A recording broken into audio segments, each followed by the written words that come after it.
Good morning. আজি আহিলে আমি গাৰ্ডেন অফ কেভ অলপ দেখুৱাম আপোনাক চাই থাকিব তেনেকৈ আমি ভিতৰলৈ সোমাই আহিলোঁ গাৰ্ডেন অফ কেভত তেনেকৈ আমি আহিব লাগিব লেফ্ট সাইডত যেটো গুফাৰ তলত ঝৰ্ণা আছে নাম্বাৰ 1 সাইড তেনেকৈ আমি সোমাই আহিছোঁ গুফাৰ তললৈ ফালে ঝৰ্ণাটো চাবৰ কাৰণে ফটো তেনেকৈ দি আছে কেনেকুৱা কি ভিতৰত আছে গম পাব গলেহে গম পাম এটো আছে গুফাৰ ভিতৰলৈ যোৱা ঝৰ্ণাটো চাবৰ কাৰণে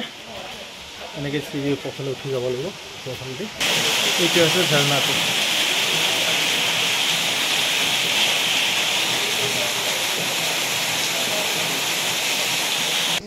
টাৰ্ণ লেফ্ট ফালে আহিব লাগিব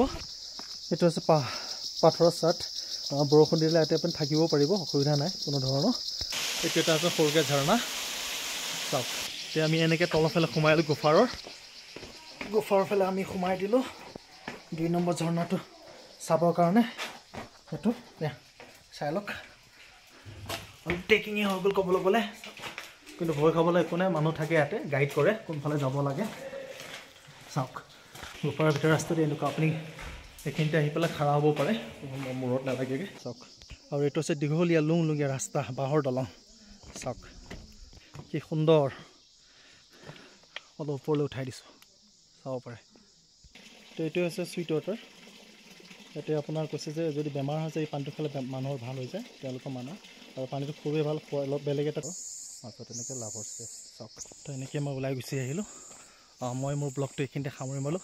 আশা কৰোঁ আপোনালোকে ব্লগটো চাই ভাল পাব আৰু ভুল হ'লে কমেণ্টত জনাব যিমান পাৰে ভিডিঅ' লাইক কৰিব শ্বেয়াৰ কৰিব ধন্যবাদ